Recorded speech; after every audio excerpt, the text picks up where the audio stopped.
Hammaga assalomu alaykum. Sizlar bilan 53 SGI darslarini davom ettiramiz. Shu paytgacha 13 ta darsni birgalashib ko'rib chiqdik.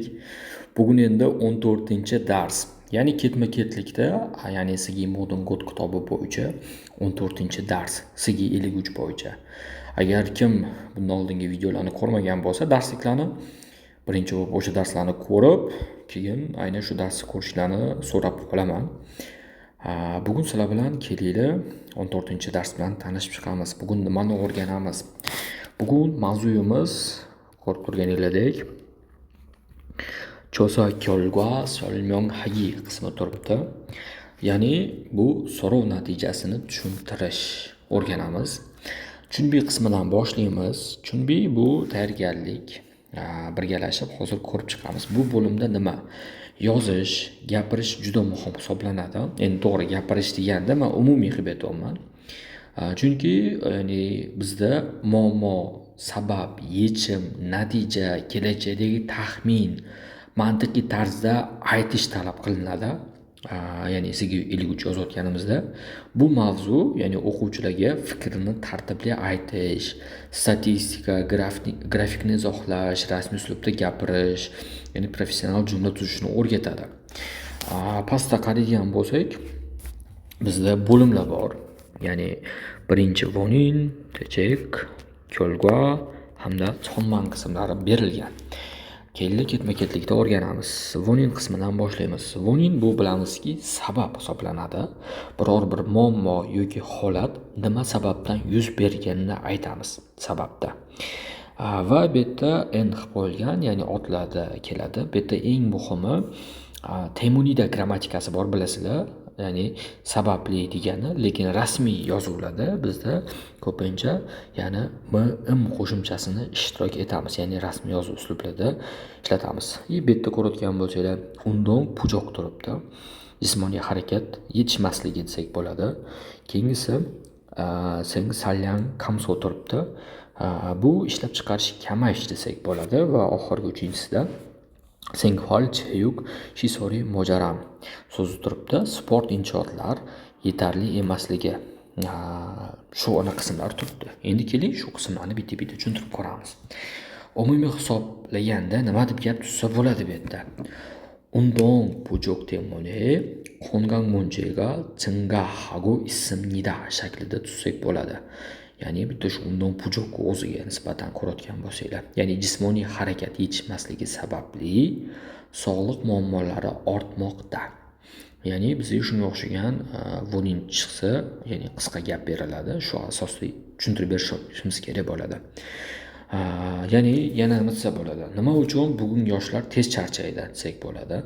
Keyin javoblarga nisbatan nima desak bo'ladi? Undan pujoq, stressi, singa suyon pujoq desak bo'ladi. Bularning hammasi vonin hisoblanadi. Voninni tushuntirayotgan paytda yoki boya aytganimizdek temunida grammatikalardan foydalansak bo'ladi. Ya'ni qisqacha qilib aytganda shular ishlatiladi. Endi tejek qismi bor. Kwaje va tejek ikkinchida turibdi. Yechim yoki vazifa ma'nosini beradi bular. Buni qo'shimchalari ko'rayotgan bo'lsak, ki turibdi. Ki ish ma'nosini beradi va ko'pincha gapning oxiri bilishimiz kerak bo'lgan narsa aya oya handa bilan tugaydi, ya'ni ish kerak ma'nosi bilan tugaydi. Bu yerdagi so'zlar birinchisi kive haqde so'z turibdi. Ya'ni buni aytsak bo'ladi, imkoniyatlar kengaytirish. Keyingisi chedojok, chevon hvalsonghwa turibdi. Tizimli yordamni faollashtirish, kengaytirish. Xongyong kesonagi, muhitni yaxshilash deb tarjima qilsak bo'ladi buni. Ya'ni umumiy jihatdan gap tuzadigan bo'lsak, nima desak bo'ladi og'zaga? 정부는 청년 취업 문제를 해결하기 위해 지원을 확대해야 합니다. yoki 해야 한다 desak bo'ladi. Ya'ni hukumat yoshlar bandligi muammosini hal qilish uchun ya'ni yordamni kengaytirishi kerak ma'nosida ishlatsak bo'ladi. Juda ham oson, ya'ni tayyorgarlik ko'rishingiz uchun faraz qiling, ikkita gruppaga bo'linib yoki ikkita sherikka bo'linib, bitta odam muammo topadi, ikkinchi odam unga yechim beradi. Zo'r shu. Zo'r uslub. Ya'ni bitta odam muammo aytadi, ikkinchi odam yechim beradi. Misol uchun muammo deganda Hwangyong oyong desak bo'ladida, bunga Hegelchek sifatida Tejun Kyotong Iyong Hwakde deb javob bersak bo'ladi. Ya'ni Tejek Kwaje qismimiz aynan shu asosda tushuntiriladi. Keyingisida, uchinchisida bizda Kyolgwa hamda Yonghang qismi turibdi. Natija va ta'sir. Biror ishning oqibati yoki ta'siri haqida gap ketadi bu yerda. Buni nima desak bo'ladi? Birinchi misolda ko'radigan bo'lsak, ot va im, ya'ni grammatikasi qo'shimchasi qo'shilar ekan. Endi shilne kongi keson turibdi so'zi. Birinchi so'zimiz. Birinchi so'zimiz tarjimasi ichki havo yaxshilanish degani. Ikkinchi so'zimizda turibdiki, stressi heso turibdi. Stress kamayishi, Chubyon Hwangyong Choajim, buni biz aytsak bo'ladi, atrof muhit yaxshilanishi. Umumiy misol nima desak bo'ladi? Undongol kujuni hamyon stressi hesoe tome to'mnida deb javob bersak bo'ladi, misol uchun oddiy misol. Ya'ni doim sport bilan shug'ullanish stressni kamaytirishga yordam beradi shaklida. Shunaqa. Xuddi shunaqa turani qilsangiz bo'ladi. Bunda ham shu bitta odam ko'rayotganingizdek natija va uni ta'sirlarini aytib shug'ullansa ham bo'ladi. Va oxirgi 4-bo'limimiz bizda Chonmang Yesang qismi turibdi. Chonmang Yesang, yejang to'g'rimi?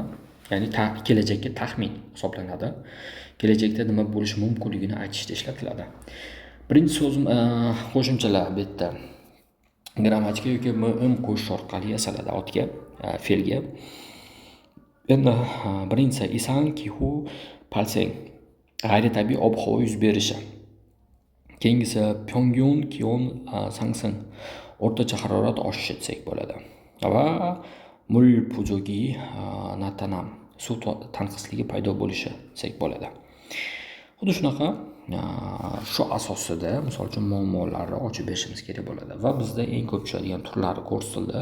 Bu turlar bilan hali birma-bir tanishib chiqamiz. Har bitta bo'limga mana ko'rayotganingizdek pastda bor. Mana o'sha ko'rayotgan bo'lsangiz, Vonin Punso qismi boshlandi. Voninda ishlatiladigan grammatikalar, qo'shilishlar bular haqida yana batafsil to'liqroq tushunib chiqamiz. Ya'ni shu yuqorida ko'rsatilgan turlarni har bittasini sizlar bilan birgalashib chuqur o'rganamiz.